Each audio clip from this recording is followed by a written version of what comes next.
तो अब हम लोग डिस्कस करेंगे न्यूरल कंट्रोल एंड कोऑर्डिनेशन के इस चैप्टर में आई के बारे में। आई को लेकर के दो अलग अलग हम लेक्चर्स डिस्कस करेंगे आपके साथ। इसमें पहला लेक्चर जो है वो पार्ट्स ऑफ आई को लेकर के होगा और दूसरा इसकी फिजियोलॉजी को लेकर के होगा। तो जैसा कि आई आप पहले से भी पढ़ते आ रहे होंगे, 10th में आपने पढ़ा होगा, तो इसकी स्ट्रक्चर को एनाटॉमिकली देखना और उसके बाद उसके फिजियोलॉजिकल फंक्शन को समझना, यही हमारा इसमें ऑब्जेक्टिव होता है। इसको कितनी बेहतर तरीके से हम समझ लेते हैं यही तय करेगा कि हमारा ऑब्जेक्टिव क्वेश्चंस जो है कितने ज़्यादा सही हो पाएंगे। तो इसको समझने के लिए फिर मैं वही कहूँगा कि जितना एनसीईआरटी ने दे रखा है उसी के रिस्पेक्ट में हमें सारी बातों को पढ़ना है। आगे चल करके आप एमबीबीएस के फर्स्ट ईयर में आपको पूरा का पूरा विजुअल साइकिल आप बायोकेमिस्ट्री में पढ़ेंगे, फिजियोलॉजी में आप पढ़ेंगे, फिर बाद में ऑप्थेल्मोलॉजी करके एक पूरा एक ब्रांच है जिसमें पूरी आई और उससे रिलेटेड बीमारियों के बारे में, आंखों से रिलेटेड कौन कौन सी प्रॉब्लम हो सकती है, उन सारी चीज़ों के बारे में आप डिस्कस करेंगे। तो चलिए एक आउटलुक हम इसके ड्रॉ करते हैं, अपने इमेजिनेशन में लाने की कोशिश करते हैं आई दिखता कैसा होगा, और उतना ही पढ़िएगा जितना एनसीईआरटी में दिया हुआ है, उसके कॉन्सेप्ट्स उसी के इर्द गिर्द होने चाहिए। तो जब हम आई को देखते हैं तो आई लगभग स्फेरिकल एक स्ट्रक्चर होता है। इवन आपको मैं बताऊं कि एमबीबीएस फर्स्ट ईयर में बहुत सारे कॉलेजेस में आपको आई बॉल भी निकाल करके दिया जाएगा कि आप उसको डायसेक्ट करके आराम से देख सके। किसकी आई होगी पता है आपको? वो आई होती आमतौर पे गोट की होती है, या फिर कई बार जो बफेलो की भी होती है, तो उसको स्पेशली ला करके डाइसेक्ट करना होता है। तो आप उस समय देखेंगे कि आई जो होती है, चूंकि इंसानों की आई बहुत कम मतलब मिल सकती है, तो वहां पर आप जब प्रैक्टिकली बहुत सारी जगहों पर दिखाया जाता है तो गोट की आई या फिर बफेलो की आई पर दिखाया जाता है, तो आप देखेंगे उस समय कि ये लगभग स्फेरिकल स्ट्रक्चर होता है। और जिस आई को हम देख रहे हैं, प्लीज यहां फोकस करिएगा, ये आई सिर्फ थोड़ा सा हिस्सा दिख रहा है हमारा, इसके पीछे पूरा का पूरा आई बॉल में ये पूरा धंसा हुआ होता है। और इसकी अल्टीमेटली जब हम इसको देखते हैं तो ये 3 लेयर्ड स्ट्रक्चर होता है, जो कि यहां पर मैंने बनाने की कोशिश किया है। यहां पर आप देखेंगे आई की अल्टीमेटली जब हम देखते हैं तो 3 लेयर्स होती हैं। यहां पर ये सबसे बाहरी लेयर होती है पहली, दूसरी होती है उसके भीतर की लेयर, और तीसरी सबसे भीतरी लेयर होती है।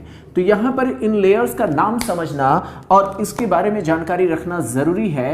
यहां सबसे बाहरी जो लेयर है उसे कहा जाता है स्क्लेरा। ये जो सबसे बाहरी लेयर है जिसको 1 दिया है मैंने नंबर, ये है स्क्लेरा। ये डेंस कनेक्टिव टिश्यू की बनी हुई फाइब्रस लेयर होती है।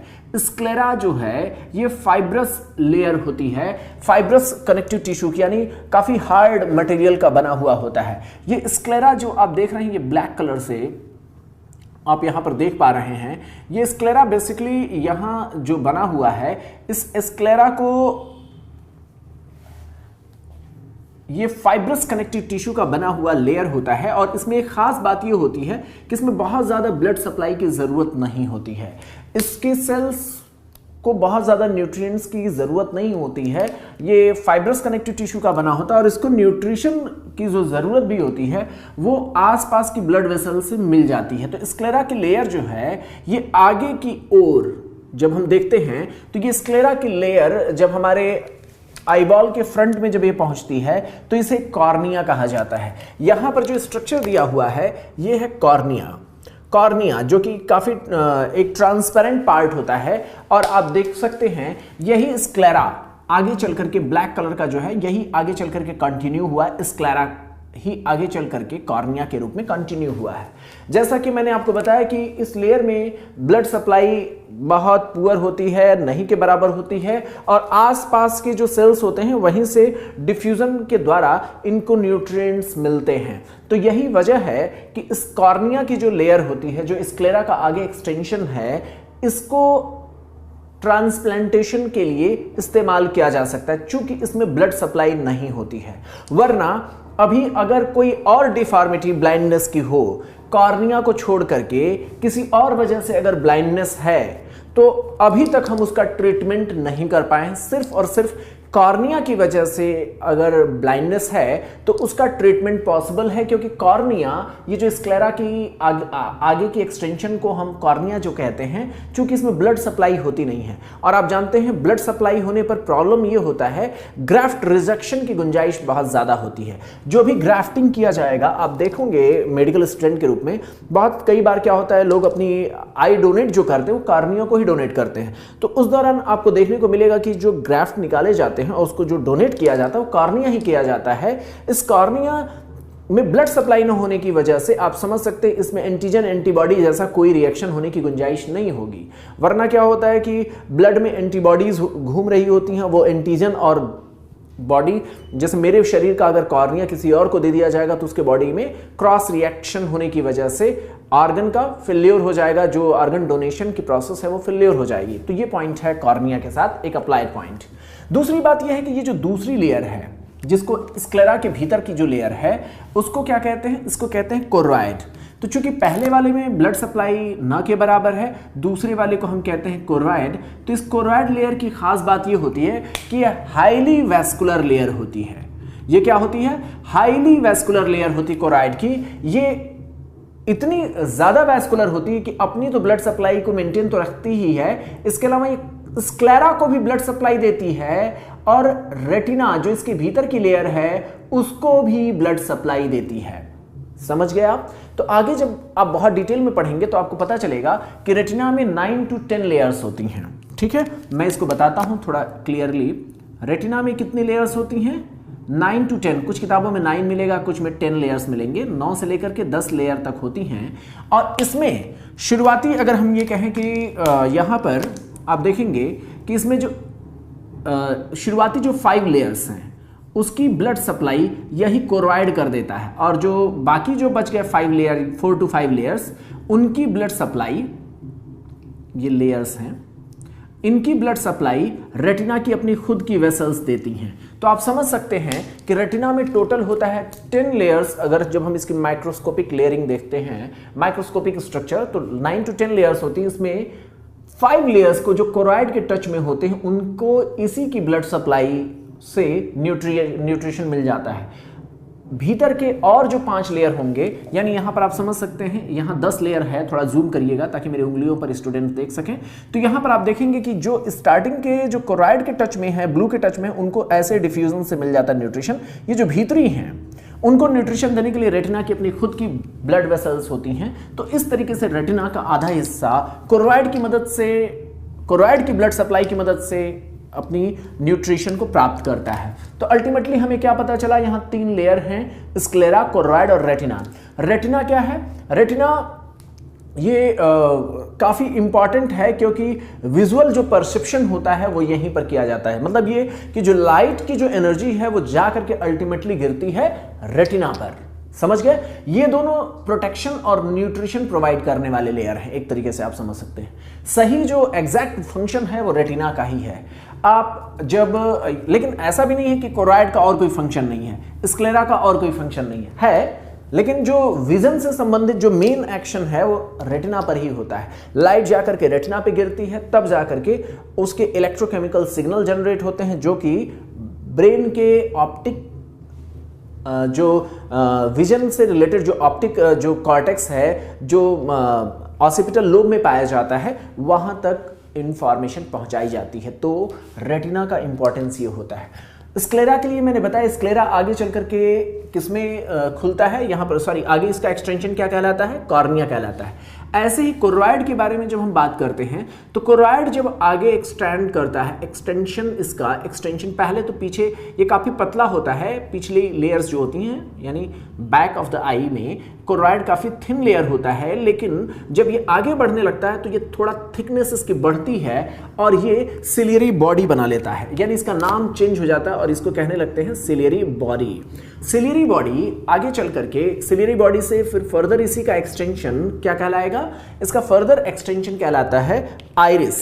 तो यहां पर आप देख रहे हैं ये जो पोर्शन है ये कहलाता है आइरिस। ये इंपॉर्टेंट पॉइंट है जिसको आपको याद रखना है। तो इस तरीके से कोरोइड के कितने पार्ट्स हैं? कोरोइड जो है पीछे तो एक पतली सी लेयर के रूप में है और उसी के नाम बदल जाता है कोरॉइड की लेयर का सिलियरी बॉडी कहने लगते हैं, थोड़ी थिक हो जाती है आगे और ये थोड़ी मस्कुलर हो जाती है। इसका कैसे क्या इंपॉर्टेंस है इसको अभी हम डिस्कस करेंगे।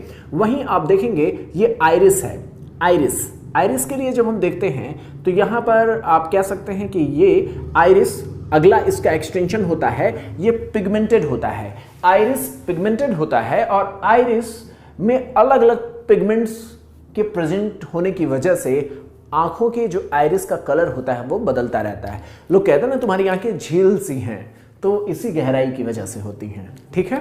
तो ये आइरिस, जैसे लोग कहते हैं ना कि नीली आंखें बड़ी खूबसूरत होती हैं, तो नीला रंग यहीं पर होता है। कुछ लोग कहते हैं ना ब्राउनिश आईज हैं, तो वो आइरिस पर ही होता है। ब्लैकिश आई इसी वजह से होता है, तो ये आइरिस का इंपॉर्टेंस है। यहां पर आप देखते हैं सिलियरी बॉडी जो है ये लेंस को अपनी पोजीशन पर, ये आंख मींस हमारी आईज के भीतर लेंस होती है ना, लेंस एक यहां पर लेंस पाई जाती है जो कि बाई कॉन्वेक्स शेप की होती है। इसको अपनी पोजीशन पर साधे रखने के लिए, यहां पकड़े रखने के लिए ये अपने इसके साथ एक फाइबर्स का एक्सटेंशन होता है जिसको जेन्यूल्स कहते हैं। तो वो इंपॉर्टेंट नहीं है, अभी आपको सिर्फ ये समझना है सिलियरी बॉडी है, जेन्यूल्स हैं और ये लेंस इनकी मदद से अपनी पोजीशन पर सधे रहते हैं। बात क्लियर हो गई।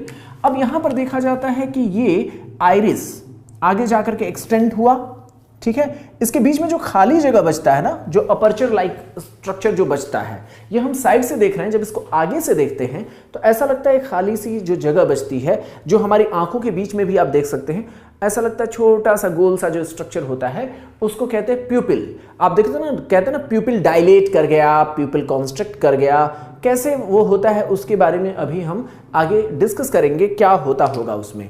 लेकिन अभी आपको सिर्फ बेसिक स्ट्रक्चर की जानकारी होना जरूरी है कि आईज में 3 लेयरिंग होती है। स्क्लेरा जो कि आगे चलकर कॉर्निया बनाता है, कोरॉइड जो कि आगे चलकर के सिलियरी बॉडी और आइरिस बनाता है, और रेटिना अंदर तक ही सबसे भीतरी लेयर होती है। ये सिलियरी बॉडी के कुछ खास हिस्से तक ही जाकर के टर्मिनेट कर जाती है और उसी के पीछे ये होती है।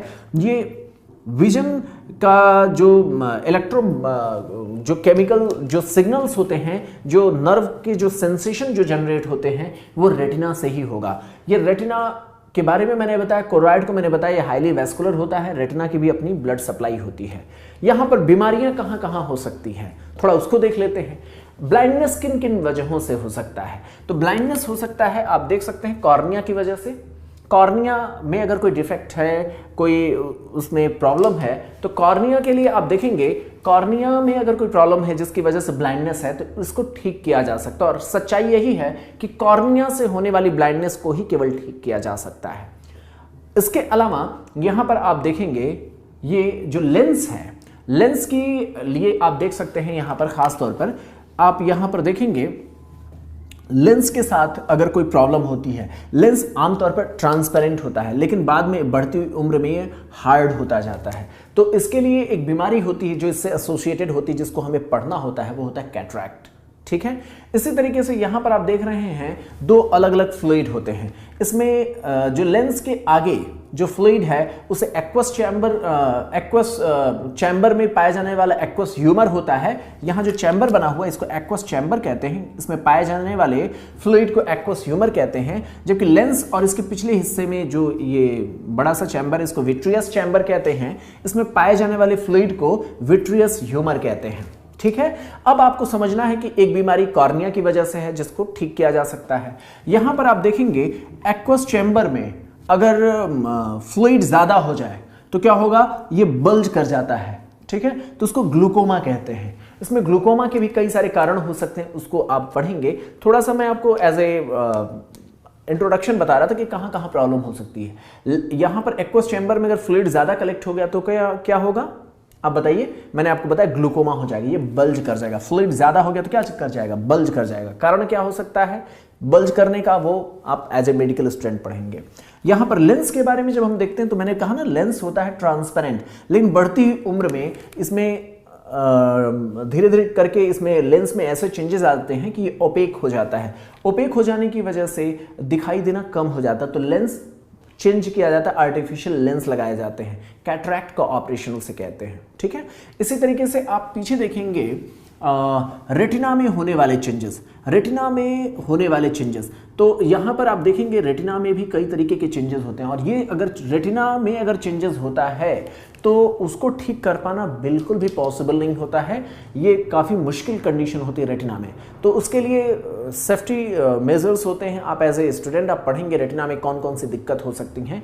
खास तौर पे आपको पता होगा ना, डायबिटीज़ में अगर डायबिटिक कोई पेशेंट है आपके घर में तो आपको पता होगा डायबिटिक रेटिनोपैथी, यहाँ रेटिना डिजेनरेट करने लगता है डायबिटिक पेशेंट्स में। तो ये इन सारी बीमारियों के बारे में आपको पढ़ना है, खास जोन मैंने आपको बता दिया। तो चलिए देखते हैं आई के लेयर्स के बारे में, उन्हीं सारी चीज़ों को एक बार फिर से रिवाइज करने की कोशिश करते हैं। तो आईज की 3 लेयर्स होती हैं। इसमें सबसे बाहरी लेयर, अब आपको ऐसे समझना बाहर और भीतर कैसे कह रहे हैं। तो आप देखेंगे ना, ये देखिए हम यहाँ से जब हम देखते हैं तो आप देखेंगे कि इधर से जब आपको आई बॉल दिया गया तो सबसे बाहर कौन दिख रहा है, मैं उसकी बात करूंगा तो स्क्लेरा होगा। उसको जब हटा दिया जाए तो दूसरी लेयर होती है कोरॉइड, और उसको जब हटा दिया जाए तो होता है रेटिना। तो वहीं पर हम आपसे डिस्कस कर रहे हैं, प्लीज थोड़ा जूम रखिएगा तो आप समझ सकते हैं। यहाँ पर 3 लेयर्स आई की होती हैं। इसमें एक्सटर्नल लेयर जो कि डेंस कनेक्टिव टिश्यू का बना होता है उसे स्क्लेरा कहते हैं। यह एंटीरियरली कॉर्निया के रूप में नजर आता है, ये ट्रांसपेरेंट होता है और इसमें वैस्कुलर सप्लाई नहीं होती है। तो कॉर्निया में वैस्कुलर सप्लाई ना होने की वजह से इसे ट्रांसप्लांट किया जा सकता है। दूसरी जो लेयर है बाहरी लेयर के बाद, जो मिडिल लेयर है, जो दूसरी लेयर है, उसे वैस्कुलर लेयर कहते हैं। इसे कोरॉइड कहा जाता है। इसमें ब्लड सप्लाई बहुत ज़्यादा होती है और इसका कलर ब्लूइश होता है। तो इसमें पीछे जो पार्ट है उसको कोरॉइड प्रॉपर कहते हैं, और ये आगे जाकर के एक्सटेंड करके थोड़ी मस्कुलर थोड़ी सी हो जाती है तो इसको सिलियरी बॉडी कहा जाता है, सिलियरी बॉडी। और सिलियरी बॉडी आगे एक्सटेंड करके पिगमेंटेड ओपेक स्ट्रक्चर बनाती है जिसको आइरिस कहते हैं। आप इसका एक गूगल पे यूट्यूब पे जा करके आप एनिमेशन देखने की कोशिश करिएगा तो बहुत सुंदर सा एनिमेशंस आपको कई सारे मिल जाएंगे। यहाँ पर आप देखेंगे कि जो आइरिस होती है, ये तो हमने साइड से कट करके दिखाया ना, रियल में कुछ ऐसा होता है।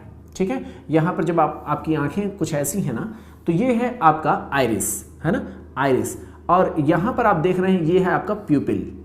ठीक है, तो ये है आइरिस और ये है प्यूपिल। आप देखेंगे कि अपर्चर जो बन रहा है, ये जो अपर्चर है यहाँ पर वो सराउंडेड बाय आइरिस। यहाँ पर जो अपर्चर है जिसको ये घेरा जा रहा है, तो ये अपर्चर जैसा जो स्ट्रक्चर है उसको क्या कहते हैं, प्यूपिल कहते हैं। और मैं आपको बताऊं कि यहाँ पर आइरिस में क्या होता है कि ये पिगमेंटेड होता है, यही झील सी आंखों के लिए ये रिस्पॉन्सिबल होता है। और इसमें फाइबर्स होते हैं, मस्कुलर फाइबर्स होते हैं। इसमें फाइबर्स अपने कुछ खास फाइबर्स होते हैं, रेडियल फाइबर्स होते हैं और सर्कुलर फाइबर्स होते हैं। ठीक है, आप देख सकते हैं इसमें क्या होगा, रेडियल फाइबर्स होगा और सर्कुलर फाइबर्स होंगे। आप क्लियरली समझ सकते हैं कि अगर रेडियल फाइबर्स कॉन्ट्रैक्ट करेंगे तो प्यूपिल की साइज छोटी हो जाती, अगर सर्कुलर फाइबर्स कॉन्ट्रैक्ट करेंगे तो प्यूपिल की साइज छोटी हो जाती है, जबकि रेडियल फाइबर्स जब कॉन्ट्रैक्ट करते हैं तो प्यूपिल की साइज बड़ी हो जाती है। ये कब करने की जरूरत पड़ती है, ये अकॉर्डिंग टू आप देख सकते हैं रोशनी के आधार पर। जैसे होता क्या है कि अगर कमरे में अंधेरा है तो आप क्या करते हैं, पूरी कोशिश करते हैं जितनी भी लाइट है उन सारी की सारी लाइट को अपनी रेटिना पर ले जाया जाए ताकि कमरे में दिखाई दे सके। इसके लिए कोशिश क्या करते हैं, रेटिना पर ज़्यादा से ज़्यादा सेंसेशन हो, कमरे में अंधेरा हो तो कोशिश ये करते हैं कि प्यूपिल की साइज थोड़ी बड़ी हो जाए। ये बॉडी खुद ब खुद अपने आप ये काम करती है।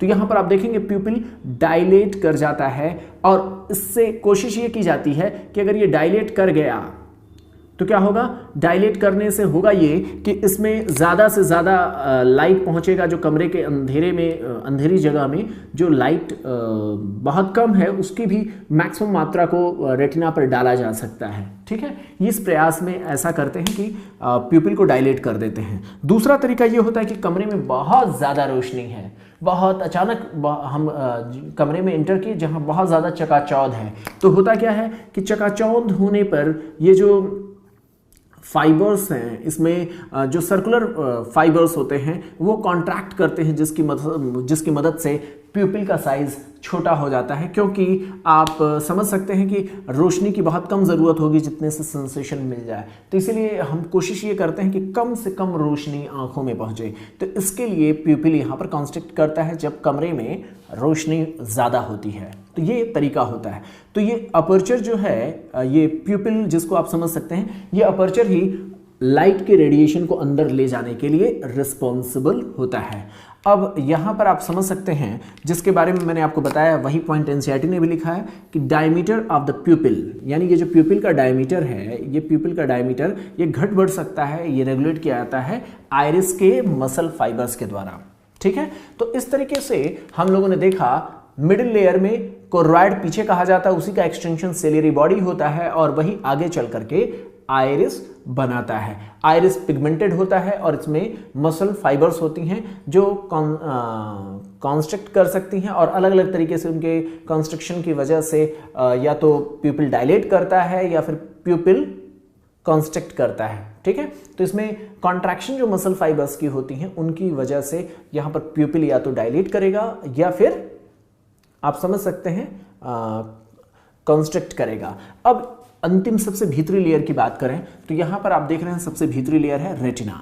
अब हमें इस रेटिना की बात करनी है, सबसे भीतरी लेयर है, हम बाहर से अंदर की ओर जा रहे हैं। कई बार क्या होता है हमें खुद ही नहीं पता होता हम बोल कैसे रहे हैं। मैं इतना जो आपके ऊपर प्रेशर डाल रहा हूँ इसलिए बोल रहा हूँ क्योंकि जब एग्जाम में लिखना होता है, जो 11-12 के जो स्टूडेंट्स होंगे, 11-12 के स्टूडेंट्स के लिए ये जब सब्जेक्टिव फॉर्म में इसे लिखना होता तो बहुत मुश्किल होता है, तो इसलिए पता होना चाहिए सही डायरेक्शन क्या है। ठीक है, तो यहाँ सबसे भीतर है रेटिना। रेटिना इनर लेयर है, रेटिना इनर लेयर है जिसमें आमतौर पर हम 10 लेयर तो कहते हैं, इसको जब हम समझाते हैं तो हम कहते हैं 10 लेयर्स, सही बात भी है, लेकिन एनसीईआरटी ने जो 3 लेयर्स बोले हैं, एनसीईआरटी ने 3 लेयर्स का नाम बोला है, तो या तो एनसीईआरटी सही या तो बाकी सारे गलत, ऐसा नहीं है, दोनों ही सही हैं। ठीक है, यहाँ पर जरूरी जो 3 लेयर्स होती हैं उन्हीं का नाम एनसीईआरटी ने दिया है, बाकी जो बीच के जो लेयर्स होते हैं वो एसोसिएशन वाले लेयर्स होते हैं। ठीक है, इसमें जो लेयर्स देखे जाते हैं, जो 10 लेयर्स आपकी नॉर्मल जो रेफरेंस बुक्स होती हैं उसमें 10 लेयर जो दिखाया जाता है वो उसकी जब डिटेल लेयरिंग जब आप देखते हैं और उसको डीपली जब समझने की कोशिश करते हैं तब 10 लेयर होता है, वरना बेसिक उसमें 3 ही लेयर होती हैं। बाकी सारे एसोसिएशन वाले न्यूरॉन्स की लेयर होती हैं और कुछ एसोसिएशन सेल्स होती हैं, फिर उसी में कुछ अपने हिसाब से कुछ और लेयर उसमें महसूस किया जाता है जिसकी वजह से वहाँ 10 लेयर कहा जाता है, वरना काम इन्हीं 3 लेयर से चल जाता है। तो यहाँ पर आप देखेंगे यहाँ पर 3 लेयर जो इंपॉर्टेंट है उसको यहाँ पर 3 लेयर जिसको मेंशन किया गया है, इसमें फोटो रिसेप्टर सेल है और बाइपोलर सेल की लेयर होती है और गैंग्लियनिक सेल्स की होती हैं। ये होता कैसे है, यही 3 काम के होते हैं जिनका हमसे हमारे लिए इंपॉर्टेंट होती हैं। इनका अरेंजमेंट कैसे होगा इसको समझना ज़रूरी है। अगर मैं यहाँ पर आपको दिखाऊं तो आपको समझना होगा, ये रेटिना को मैं बना रहा हूँ, ये रेटिना की लेयर है। ठीक है, यहाँ पर सबसे भीतर मैंने आपको बताया ये फोटो रिसेप्टर सेल्स पाए जाते हैं, फोटो रिसेप्टर सेल्स पाए जाते हैं और उसके बाद इसी यहाँ सेल्स होती हैं जिन जो रॉड एंड कोन्स हैं। रॉड एंड कोन्स की सेल शेप के बारे में आपको पता है, रॉड के जैसा होगा, कोन के जैसा होता है। तो ये रॉड एंड कोन्स, मैं बहुत सिंप्लीफाइड डायग्राम बनाना इसलिए आप बस उसमें कंफ्यूज मत होइएगा, ये रॉड है और ये है कोन। इसके बाद यहाँ पर होता है बाइपोलर सेल्स। क्या होती हैं, बाइपोलर सेल्स होती हैं। जो इंपॉर्टेंट इसके फिजियोलॉजी का हिस्सा बनाती हैं वो है बाइपोलर सेल्स। वैसे तो होती है 10 लेयरिंग, लेकिन आपको उतने सारे की ज़रूरत नहीं है, यही केवल इतने से काम चल जाएगा। तो ये फोटो रिसेप्टर सेल्स की लेयर होती है जो पहली सबसे इंपॉर्टेंट होती है, सबसे बाहरी लेयर होती है। ठीक है, सबसे बाहर की लेयर होती है। उससे भीतर जब हम चलते हैं तो होता है बाइपोलर सेल्स की लेयर और उसके बाद होता है गैंग्लियन सेल्स। गैंग्लियन सेल्स, इन गैंग्लियन सेल्स का जो फाइबर्स होते हैं ये एक साथ, यहाँ पर आप देखेंगे, एक साथ एक्युमुलेट होते जाते हैं, एक साथ एक्युमुलेट होकर के ये एक साथ यहाँ पर इकट्ठा होते जाते हैं। जितने भी हैं यहाँ पर आप देखेंगे बाइपोलर के बाद अगली जो लेयर होती है वो गैंग्लियन सेल की होती है। आपको ये बहुत ही इंपॉर्टेंट टर्म है जिसको आपको समझना है। अगर आप इसको समझ गए तो फिर आई की जो एनाटॉमी है उसको समझने में ज़्यादा दिक्कत नहीं होगी।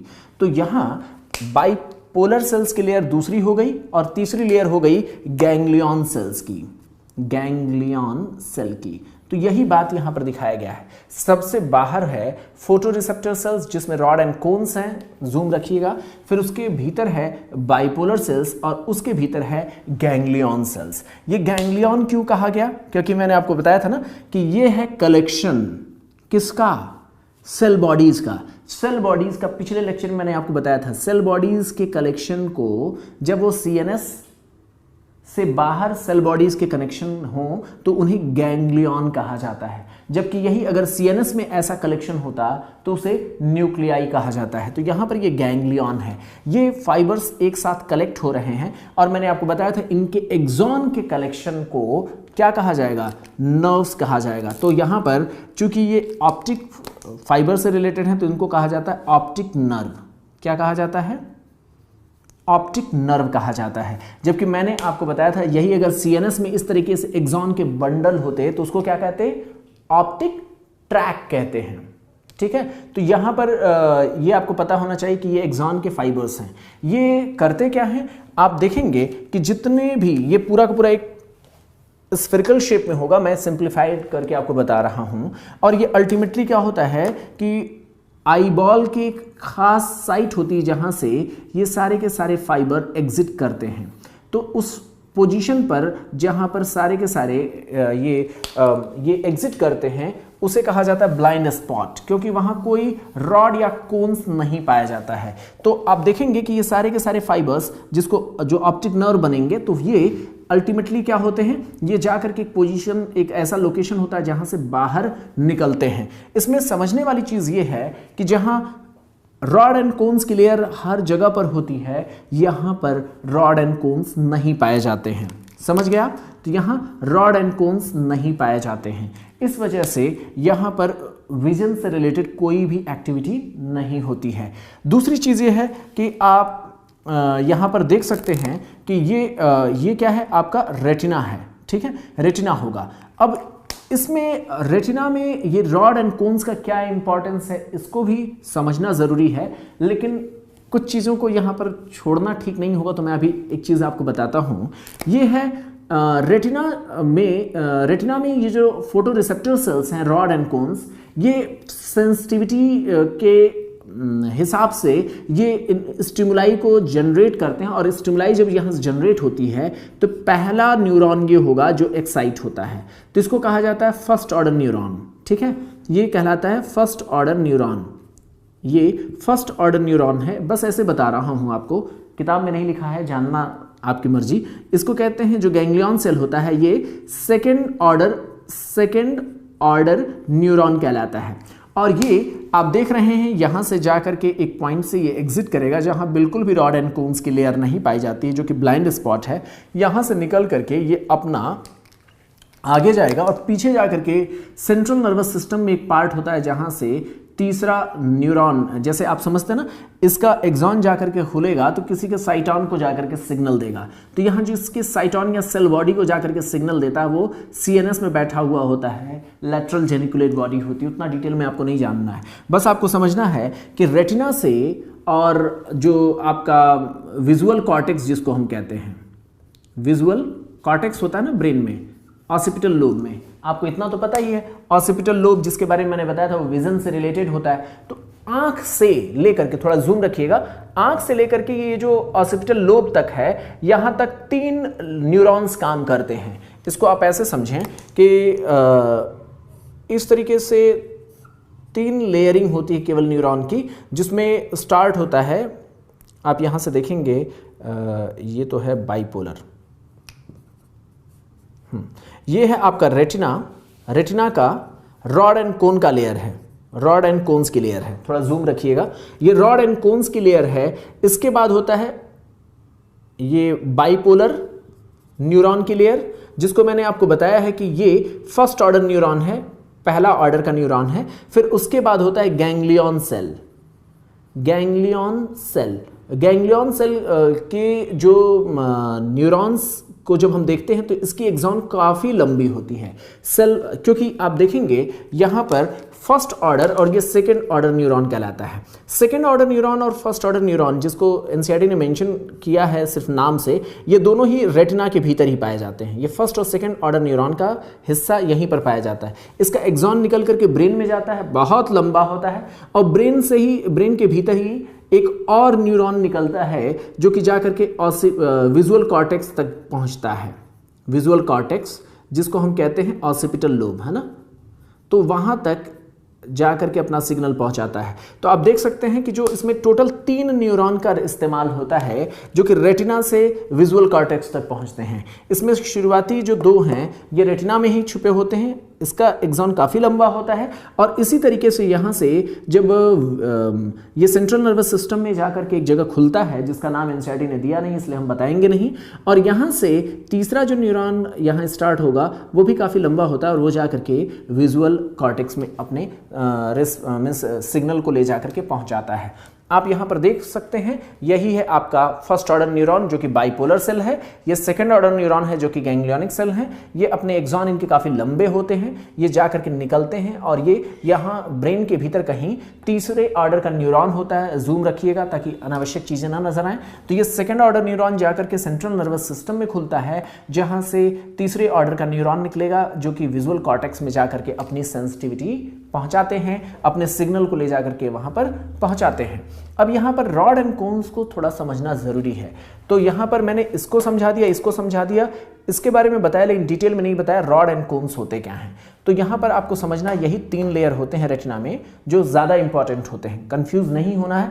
अल्टीमेटली डिटेल में देखने पर इसमें 10 लेयर नज़र आती हैं लेकिन ज़रूरी यही 3 लेयर होती हैं जो काम की होती हैं। तो यहाँ पर पहली जो फोटो रिसेप्टर लेयर है जो सबसे बाहरी है इसमें पाया जाता है रॉड एंड कोन्स। रॉड इसलिए क्योंकि रॉड के शेप का होता है, कोन्स क्यों, क्योंकि ये कोन के शेप का होता है। ठीक है, रॉड का जो है, रॉड में जो हम देखते हैं कि रॉड के शेप का होता है और इसमें रोडोप्सिन पिगमेंट पाया जाता है। रोडोप्सिन जो है एक विजुअल पर्पल, एक खास किस्म का पिगमेंट है जो कि विटामिन ए की मदद से बनता है। इसके 2 कंपोनेंट होते हैं, ऑप्सिन और रेटिनल, है ना, रेटिनल।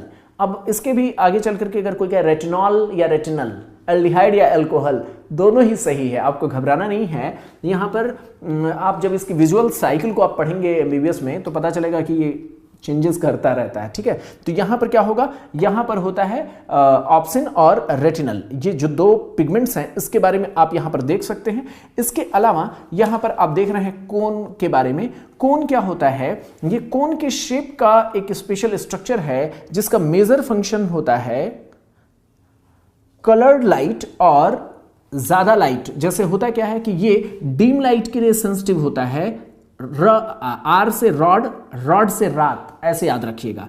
कोन से सी से कलर्ड, तो ये कलर्ड विजन के लिए ज़्यादा अपना रिस्पॉन्स सेंसिटिव होते हैं और वो भी 3 अलग अलग तरीके के कोन पाए जाते हैं। कुछ ऐसे जो रेड कलर के लिए ज़्यादा सेंसिटिव होते हैं, कुछ ऐसे जो ब्लू कलर के लिए और कुछ ऐसे ग्रीन कलर के लिए। तो आप देख सकते हैं यहाँ पर 3 अलग अलग कलर्स के लिए कोन्स पाए जाते हैं। रॉड जो है ये इसमें एक खास पिगमेंट पाया जाता है रोडोप्सिन, जो कि ऑप्सिन और रेटिनल इसमें इसके कंपोनेंट्स होते हैं। रोडोप्सिन विटामिन ए की मदद से बनता है और ये डिम लाइट में काम करता है। कैसे करेगा इसको हम नेक्स्ट लेक्चर में डिस्कस करेंगे, इसके बारे में नेक्स्ट लेक्चर में हम बात करेंगे। लेकिन यहाँ पर जो कोन्स हैं उसको आप देख लें। कोन्स जो होता है ये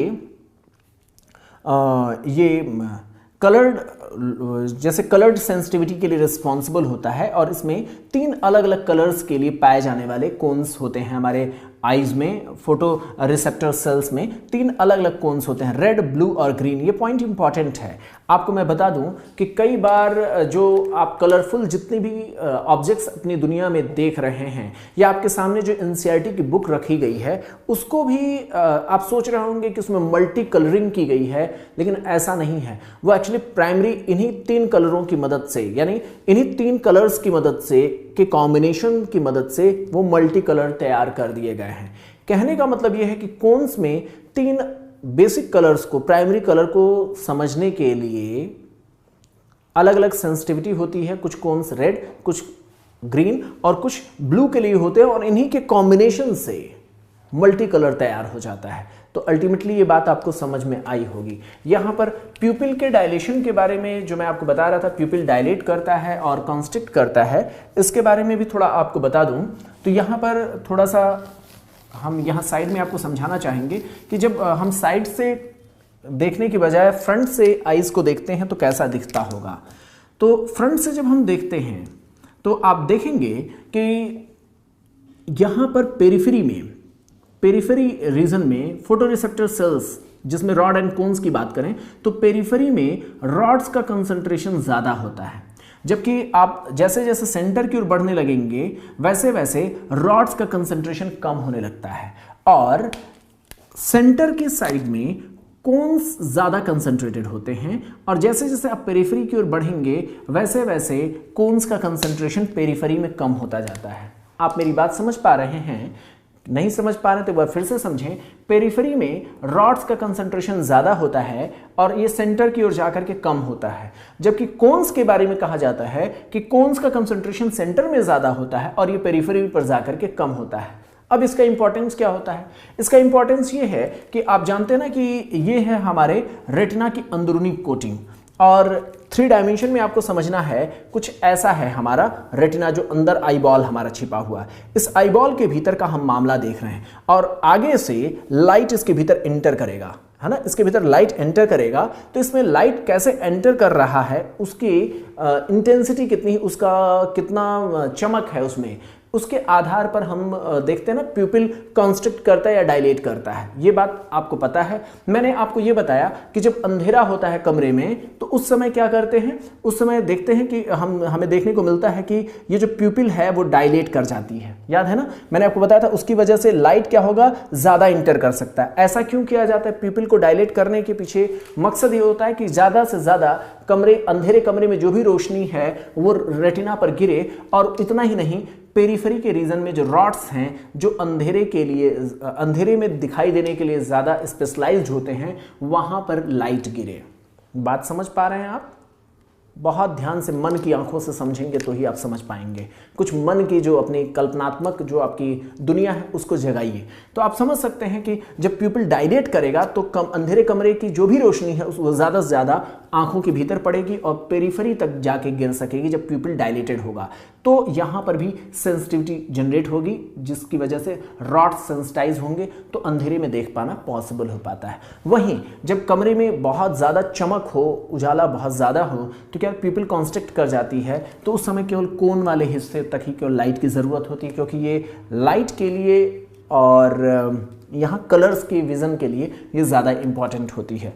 आप देखेंगे सेंटर में ही एक ऐसा जगह होता है जहाँ सिर्फ और सिर्फ क्या पाया जाता है, कोन्स पाया जाता है, जिसको मैकुला कहा जाता है, मैकुला ल्यूटिया कहा जाता है। ये सेंट्रल पार्ट होता है, और इसी के पास में मैंने आपको बताया था ना कि एक एग्जिट पॉइंट होता है जहां से पूरे के पूरे सारे नर्व फाइबर्स, ये वाला जो हिस्सा मैंने आपको बताया था, ये वाला पार्ट मैंने आपको बताया था ना, इस इमेज को आप देखें तो ये सारे के सारे जो नर्व फाइबर्स सेकेंड ऑर्डर जो गैंग्लियन सेल के जो एक्सॉन्स के जो ट्रैक हैं वो एक पॉइंट से जाकर के बाहर निकलते हैं, तो वहाँ पर बिल्कुल भी रॉड्स एंड कोन्स नहीं पाए जाते। ये मैंने आपको बात बताया है, जिसको क्या कहते हैं, ऑप्टिक डिस्क कहते हैं। इसको क्या कहते हैं, ऑप्टिक डिस्क कहते हैं।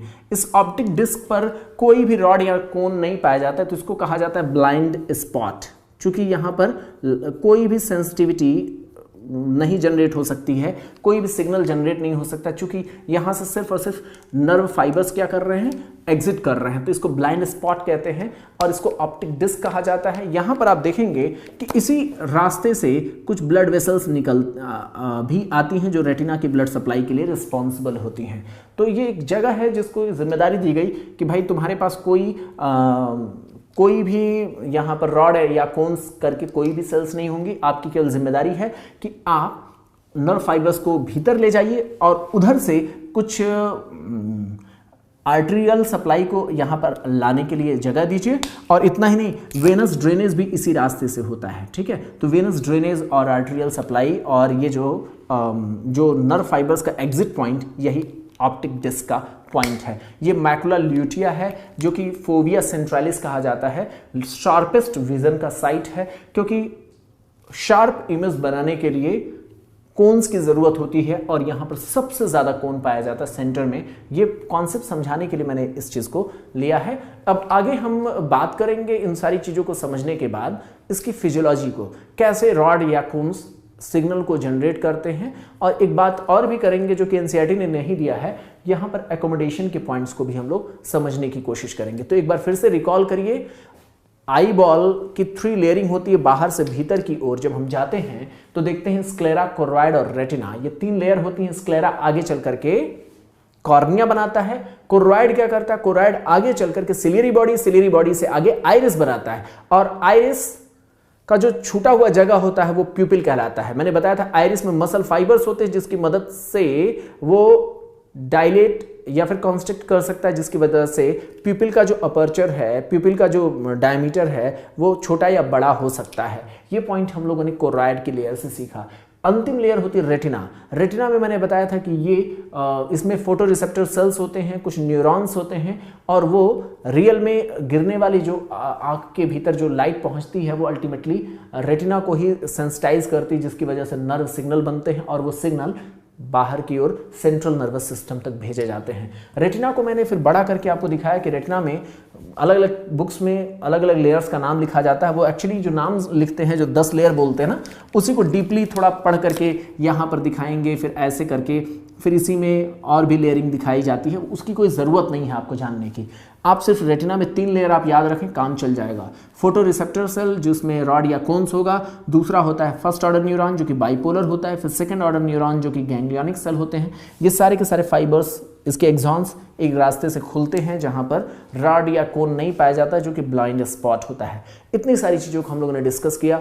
फ्रंट से भी आँख को देखने की कोशिश किया गया, जिसमें मैंने बताया पेरिफेरी पर जो रेटिना के हिस्से में रॉड्स ज़्यादा होते हैं, सेंटर में कोन ज़्यादा होते हैं, और सेंटर में एक ऐसा जगह होता है जहाँ सिर्फ और सिर्फ कोन पाया जाता है, और कोन सिर्फ पाए जाने की वजह से वो शार्पेस्ट विजन का एरिया कहलाता है, जिसको फोविया सेंट्रालिस कहते हैं। ये पॉइंट मैंने आपको बताया। और एक बात और भी याद रखिएगा कि कोन्स जो है ये शार्प इमेजेस बनाते हैं, कलर विजन के लिए रिस्पॉन्सिबल होते हैं, और ब्राइट लाइट में अपनी सेंसिटिविटी ज़्यादा दिखाते हैं। इसके अलावा मैंने आपको ये भी बताया कि अलग अलग कलर्स जो हैं जिनकी वजह से पूरी कलर्ड इमेज बनती है, वो 3 ही प्राइमरी सेंसिटिविटी होती है, जिसकी वजह से पूरी कलरफुल इमेज बन जाती है।